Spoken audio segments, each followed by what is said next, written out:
Assalamualaikum warahmatullahi wabarakatuh. Salam sejahtera untuk kita semua. Alhamdulillah, kita sudah masuk ke pertemuan 6. Jadi, materi untuk pertemuan ke-6 kita adalah kemiringan dan keruncingan data. Nah, untuk video kali ini Ibu jelaskan kemiringan dan keruncingan data berkelompok. Kita langsung mulai saja. Kita bahas yang pertama, kemiringan dan distribusi data.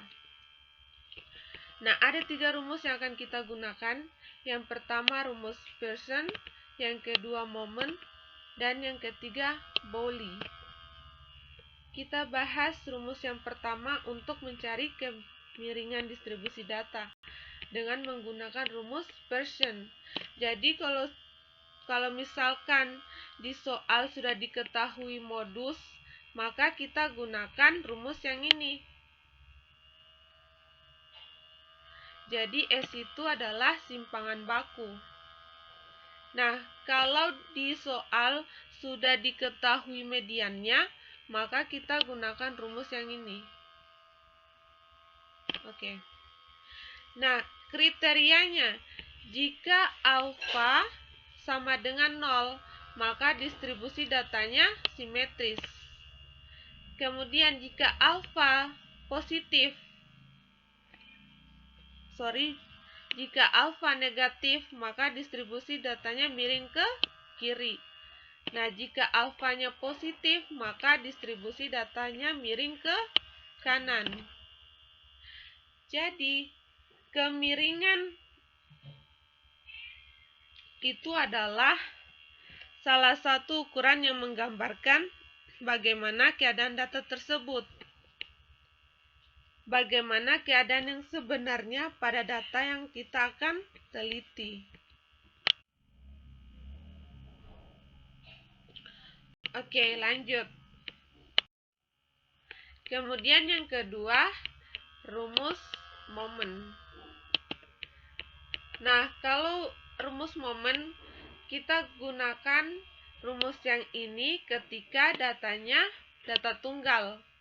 Kemudian kita gunakan rumus yang jumlah F dikalikan dengan X kurang X bar pangkat 3 per jumlah dari F kali simpangan baku pangkat 3 kalau datanya berkelompok.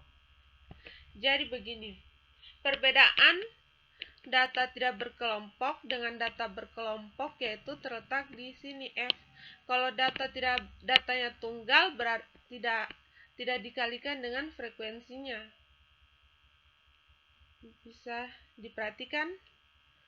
Nah, kriterianya bagaimana? Jika alfa 3-nya sama dengan 0, maka distribusi datanya simetri. Kemudian jika alfa 3-nya negatif, maka distribusi datanya miring ke kiri. Nah, jika alfa 3-nya positif, maka distribusi datanya miring ke kanan. Sampai di sini bisa dipahami? Kemudian yang ketiga, rumus Bowley. Ini rumusnya.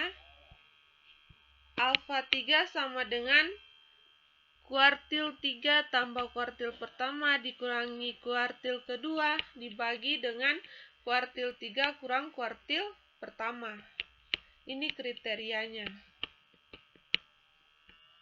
Jika Q3 kurang Q2 sama dengan Q2 kurang Q1 atau Q3 tambah Q1 kurang 2 Q2 sama dengan 0, maka distribusi datanya simetri.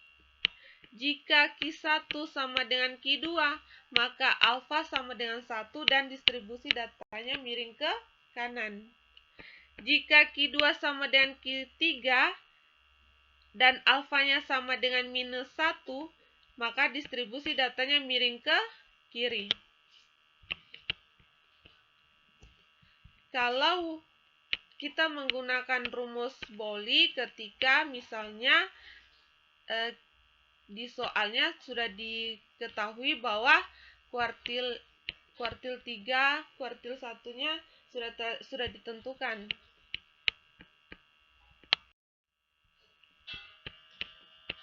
Oke, lanjut. Grafik distribusi kemiringan. Nah, coba perhatikan.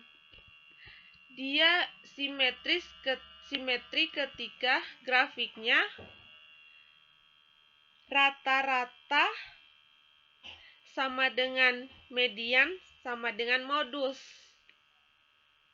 Nah, ketika miring ke kanan apabila rata-ratanya lebih besar dari median dan lebih besar dari modus. Kemudian dia akan miring ke kiri ketika rata-ratanya lebih kecil dari median dan lebih kecil dari modus. Seperti itu.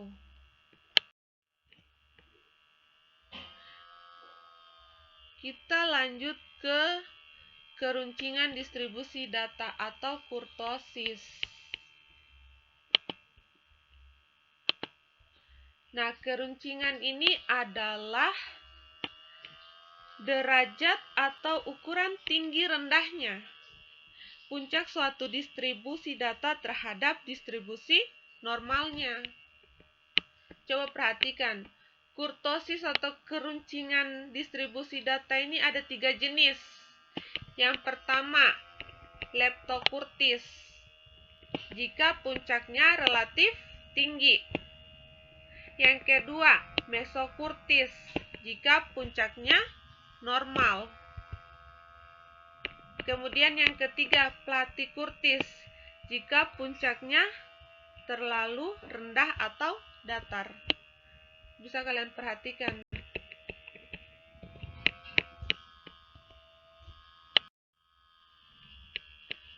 Oke, lanjut. Derajat keruncingan distribusi data ini bisa kita cari dengan rumus yang ini. Ketika datanya tunggal, kita gunakan rumus ini. X kurang X bar pangkat 4 diper dengan N kali simpangan baku pangkat 4. Kalau datanya berkelompok, gunakan ini. Kriterianya bagaimana? Jika alfa sama dengan 3, maka keruncingan distribusi data disebut mesokurtis. Jika alfa 4-nya sama dengan alfa 4-nya lebih besar dari 3, maka keruncingan distribusi data disebut leptokurtis. Jika alfa 4 lebih kecil dari 3, maka keruncingan distribusi data disebut platikurtis. Jadi tolong diingat. Ini diingat.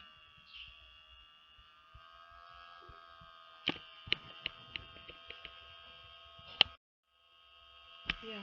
Bagaimana dengan contoh soal? Misalnya, coba perhatikan, misalnya kita mencari koefisien kemiringan data. Ada soal rentang nilainya 41 sampai 49, 50 sampai 58 dan seterusnya.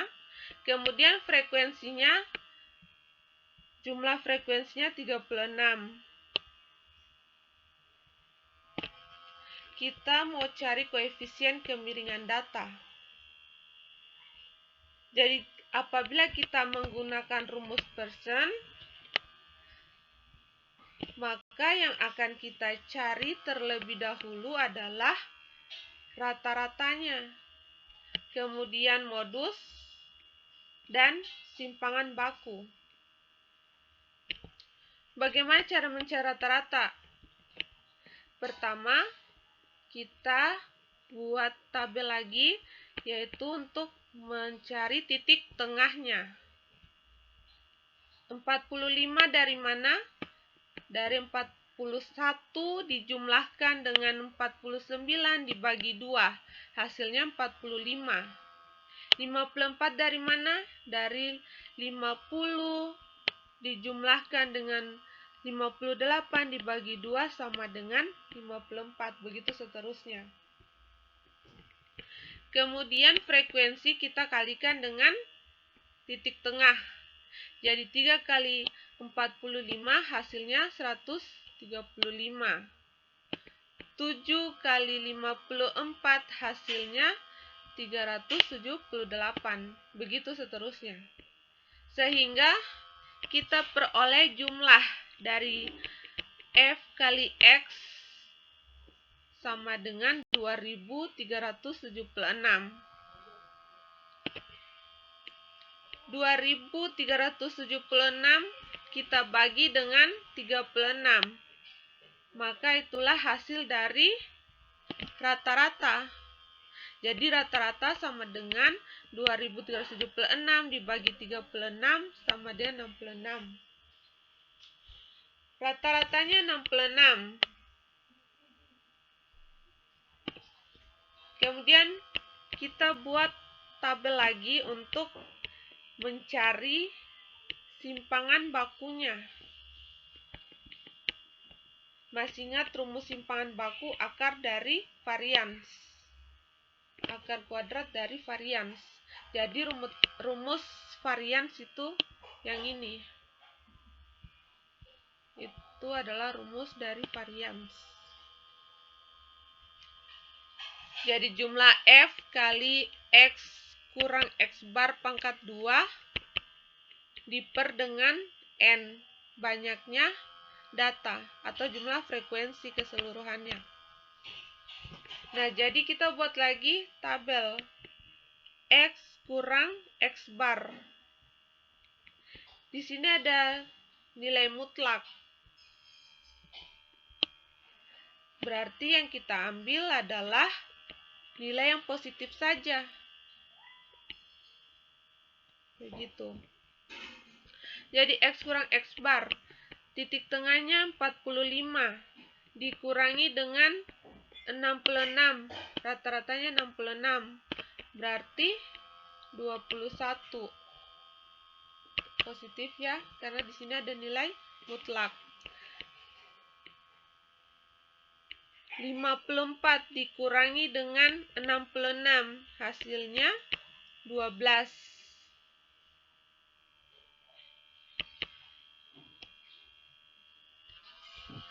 Kemudian setelah begitu seterusnya, 63 dibagi dengan 63 dikurang 66, hasilnya 3. Positif. Begitu seterusnya. Kemudian kita kuadratkan. Jadi 21 dikali dengan 21 hasilnya 441. 12 dikali dengan 12 hasilnya 144. 3 kali 3 sama dengan 9. Begitu seterusnya. Setelah itu frekuensi kita kalikan dengan X kurang X bar pangkat 2. Jadi frekuensinya 3. 3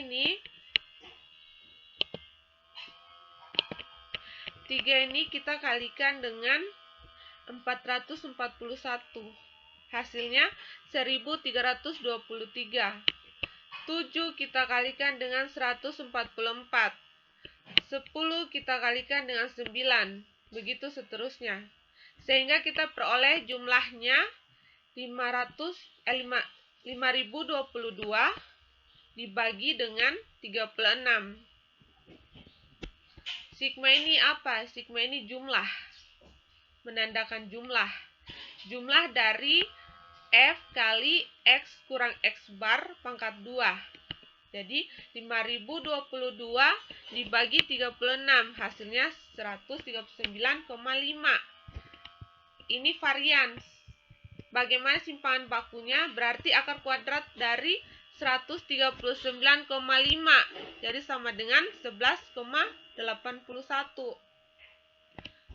Nah, simpangan bakunya kita sudah dapat.